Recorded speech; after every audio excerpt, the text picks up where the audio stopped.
If I rebuild it and don't think about how water damage could occur again, I may end up in the same place again. We looked at different tub surrounds and which ones would be the best because I didn't want to put toxic materials back in the house. And I wanted to be sure that insulation that was going along the wall wasn't going to get moldy like we had moldy insulation in our basement. So how do I go about that? And how do I put in non-toxic materials so that it's not just the mold that was causing the problems, they're chemicals. You are listening to the Manage Mold podcast. This podcast was made for families on a health journey that need the real, no-holds-barred answers on how to create and ensure a healthy home. This show should be your launching pad to give you the information, guidance, and inspiration and clarity you need on your journey back to a healthy home. My name is Dean Malstead. You can find and follow me on Facebook and LinkedIn. Welcome to Manage Mold.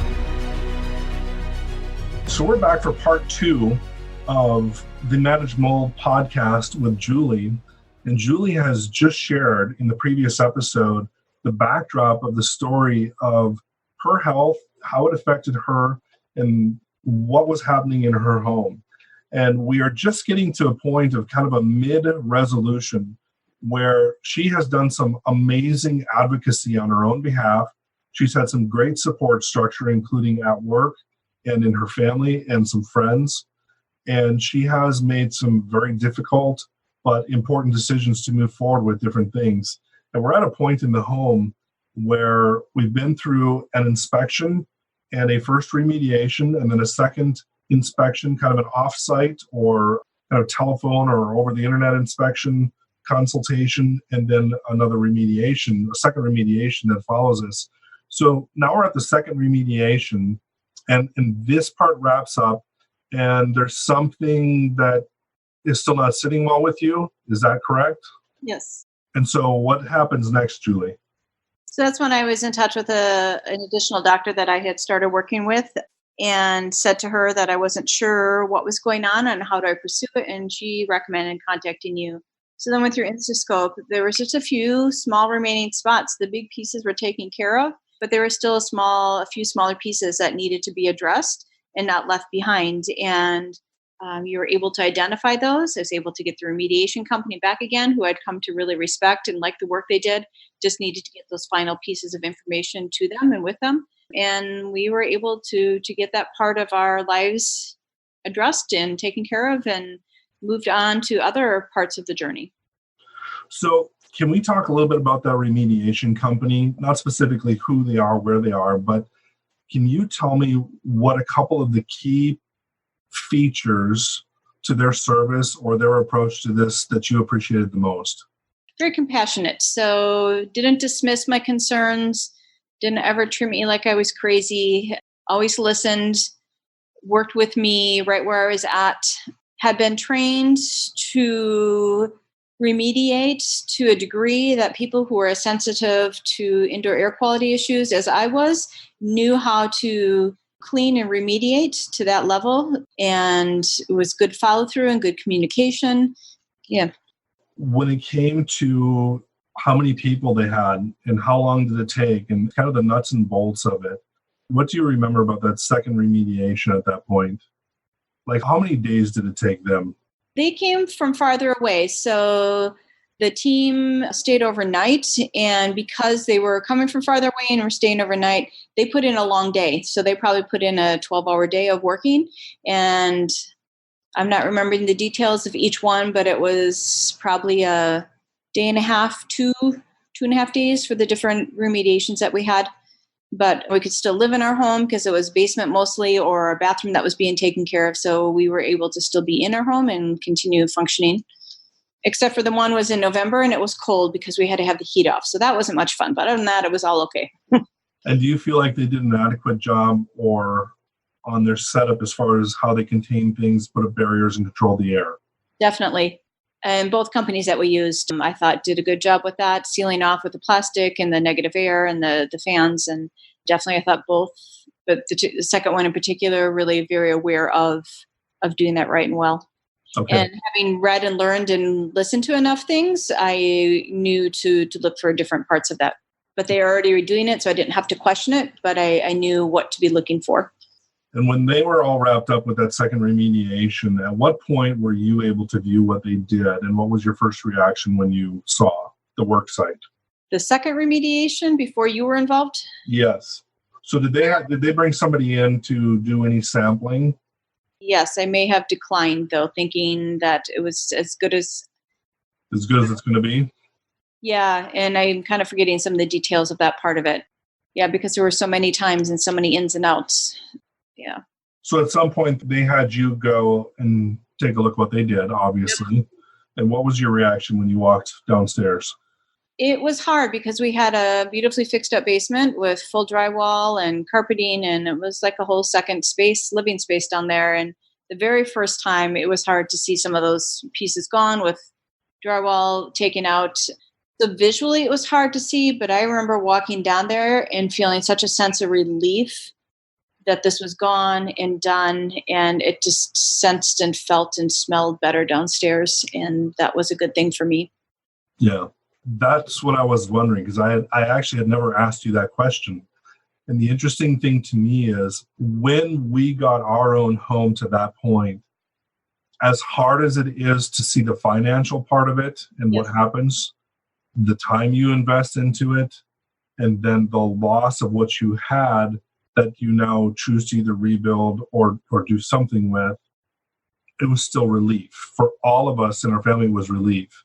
Yes. And every site I go on to, even up to this week, when I get into a place where I know that all of the bad contamination has been removed, and I had one in this last week, it was actually a doctor's house, and she's been sick, and they actually took out everything that was non-structural from their basement. They had all kinds of old tongue and groove wood walls. And once the foundation wall was exposed and everything was exposed for what it was behind all of the pretty that was there, it was extremely ugly. And you could see the amount of water intrusion and what was going on behind those walls. And I know exactly the financial piece because I've been through this, but the amount of relief I had when I went down those steps to see the stuff that had been exposed that can now be repaired so that they don't have to deal with that anymore. So that was interesting you share that, because that I hadn't actually asked you before. Yes, and it definitely was a feeling of relief. Yeah. So then what happened after that point? Things sat for a long time. Financially, not sure what we had the finances to do, but also not wanting to make a quick decision. Are we going to put the basement back together? We're going to leave it as is. Our upstairs bathroom, by this point, both of our kids were out of the house, so a ripped up bathroom was not that big of a deal. That sat ripped up for over a year, just because I needed to know that things really were taken care of before we invested in remodeling, because having been through it too many times, I was reluctant to fix things and then have to rip it out possibly. Or we had bought things, thrown things out and had to replace it and then throw it out again. And so I was slow moving on that next piece of wanting to move forward, making sure and feeling confident that we had taken care of things. And Okay. the tossing out of things is a different part of the journey too. I look back when we first threw things out, and there are things that we got rid of that I don't think we needed to get rid of. But they're at the very beginning when I didn't understand mold was really making me sick, because I didn't have that doctor piece yet to help me understand that. There are things that we kept that we shouldn't have kept. And there are things, as time went on and fear became more of the driver, there are things I could have waited on. So that part of the stuff part, there's a lot of hindsight to it. But in the end, my philosophy became less is more. And I really don't have a lot of regrets for downsizing the amount of stuff in our home. And the things that we kept are the things that really were important to us to hang on to. Yeah. So, I never saw your basement in the initial phases before you went through the initial remediation or the second. But here's something that I didn't give as a backdrop for everybody. And it's hard for people to understand who have homes that are in nice neighborhoods or that are nicely placed or that are nicely kept, or where you nicely keep the inside. And what I'm going to tell you about Julie's home, and what I think I know about Julie and her family, is she keeps a very nice home. Their home is very well kept, and it is not complex. There isn't all kinds of extra stuff. that is in her way. Obviously, you might have done extra getting rid of things, but at the same time, like you said, less is more. And I want everyone to understand that this home is in a beautiful neighborhood on a beautiful lot. It was beautifully built. The builder who put this home together, it's a very quality build. Julie, I can't remember what year this was built. Was it 60s? No, mid 80s. Mid 80s. Mid 80s construction, very nicely done, done to all of the specs of its day. But part of that was actually part of the problem in the basement, in how foundation walls and interior walls don't actually mingle very well if there aren't the right components in place. And so I wanted to make sure that we clarify that this is a beautiful home in a beautiful neighborhood that was beautifully kept. And if any of us would have walked into her home in the very beginning of the process, none of us would have pegged this home as being a problem for health. Correct. Yeah. So that is so common. And so that's, again, where you go back to your gut. If any of you out there have this gut feeling that, man, there's just something that doesn't seem right in my house, it's probably correct. And so you probably need to dig into it a little bit more. Yes. So what happens next in your story? Where do we go from here? My story just was not a linear path because I was learning along the way and I didn't have that doctor help along the way. One of my primary doctors was doing good things with me, but things still weren't working. And I brought up the mold topic with him and it was all new for him.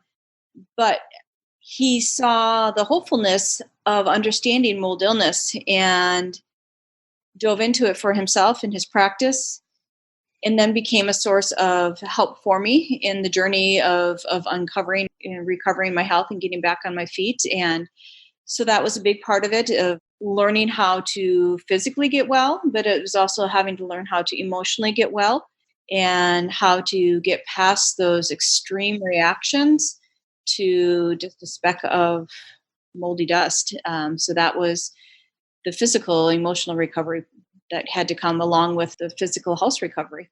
So that's pretty important. And that's amazing that you find a medical professional that's willing to dialogue and have that discussion with you. Yes. You had so many pieces that came together, obviously, like you said, in a nonlinear motion and not with ease. And you were advocating this entire time to keep pushing forward to get to a solution. So you get to this point, and now you're at really a major bridge in that you've crossed over really from one place of understanding, one place of where your house is at. Now you're at a whole new place of understanding. Your home is in a whole different condition. And so now you're at the point where, are you done? Do you believe you're done with everything at the house at this point? Or was there more that you had to consider in order to sustain what you had already done and then kind of seal up better days ahead, so to speak, for better indoor air quality? What did you do next?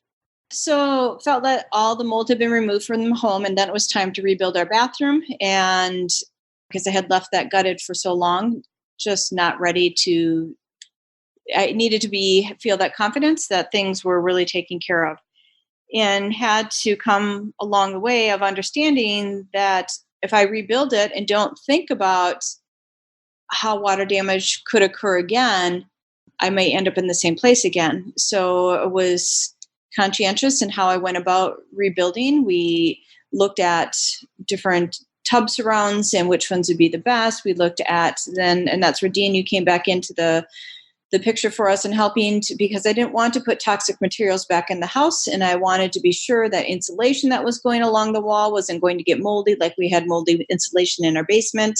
So how do I go about that? And how do I put in non-toxic materials so that it's not just the mold that was causing the problems, they're chemicals. So worked at finding the least amount of toxic materials that we could.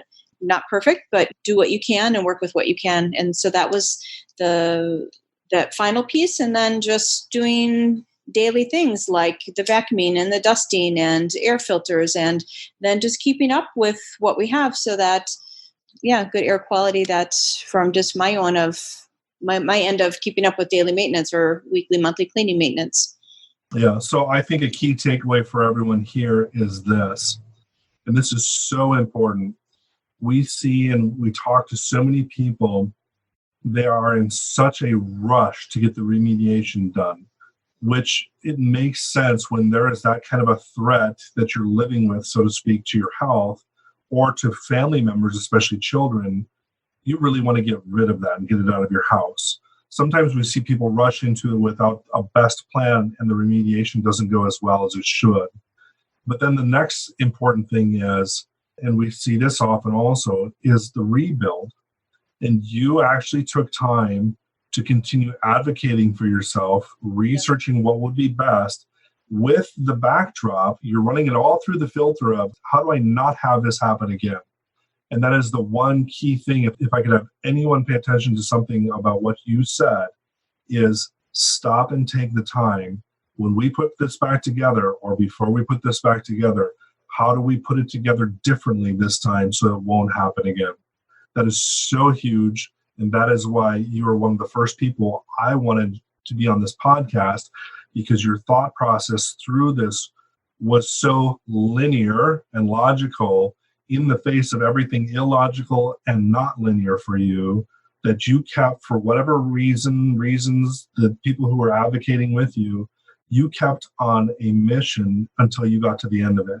Yes. And there are so many people who can get distracted. And I wanted them to hear your story because you were mission oriented and you got you and your family from point A to point clean and dry and healthy. And that's so important.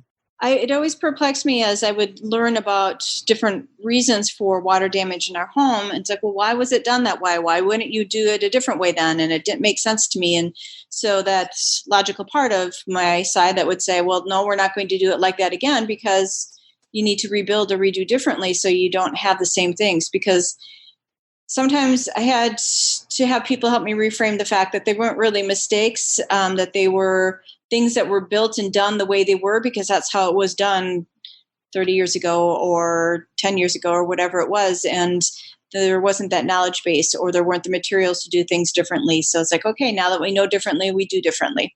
That's excellent. So I would like you to come up with, what does your heart want to share with anyone who might be listening at this point? What's your top one or two takeaways or something to give to people? I think to create a mindset that says to not give up, to persevere and to keep on going, to not listen to those people that speak hopelessness, that say it's not possible or that this couldn't be real, and to know that it is real and that there is hope and that there are people who are kind and compassionate, that there are people who are willing to educate themselves and learn something new, and you might have to be the one who educates them, but it's worth it in the end, and you can get onto the other side. There is hope to get to the other side, and hopefully through the work that Dean is doing and these stories, that the process that people have to go through to get to that other side can get shortened up and not so long and windy. And that would be part of what I hope for people by sharing my story, is that their journey can be a little more linear and less windy, and have those good resources to connect them with. I couldn't have said that better. So you've been such a blessing to our family, and you probably don't even realize that. But all of our clients' stories come home in one form or another. They either come home as part of a story with me, or they might come home as a mood with me. One way or another, they're impacting my family. And you are one of those people in our life who your strength and your action ministered so loudly to us and had such an impact on us. And the way that this works, and so I really want people to understand, the way this works is everybody strengthens each other. So even though I come in at a certain point in Julie's life as a professional with certain experience, and then we happen to have the family experience also, which really it meshes well with these situations. And so we're able to connect with Julie and with others who are going through the same story that we've all been through. But the amazing part to me is, for however weak you felt through any of the process, you were still, in your advocacy and in your not giving up, you were still strengthening even us and our family in what you were doing. And that is the key that I want so many people with every episode that we do, I want them to take that away. And like you said, never give up. Take those voices that are against you and shove them to the side, and linger on those pieces that are true and that bring you forward.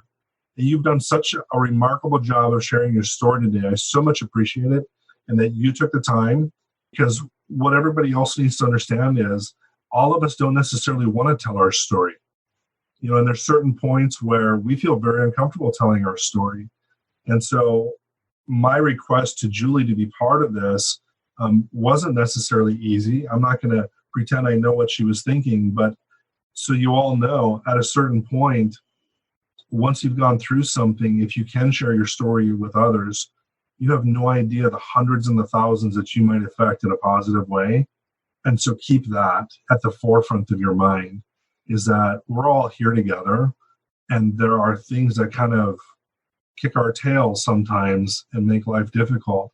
But if we stick together, and if we encourage each other and teach each other, there's a lot of good days ahead. So I really appreciate your time here today, Julie. I want you to come back. I think there's more that we have to talk about at some point, but this is so fantastic. You're welcome, and thank you. So that's it for this episode. I'd encourage you to keep tuning in, and episode 11 is not too far around the corner. So hang with us, and there is a lot more information and some guidance for everyone who's going through a journey that's anything like this. And if you know of anybody who needs to hear these kinds of messages, absolutely tune into the podcast. We appreciate your help in spreading the message. We want more people to know. Have a great day. Thanks so much for listening to the Manage Mold podcast. Do you have a question that you'd like me to answer raw and uncut on the podcast? All you need to do is head over to Apple Podcasts and do 3 simple things. Leave a rating and review telling me what you think of the podcast. In that review, ask anything you want related to your home's health. And if you want a shout out, leave your Instagram handle or name. That's all. Then listen in to hear your question answered live, raw, and uncut. This is Dean Malstead. Join us next time on Manage Mold.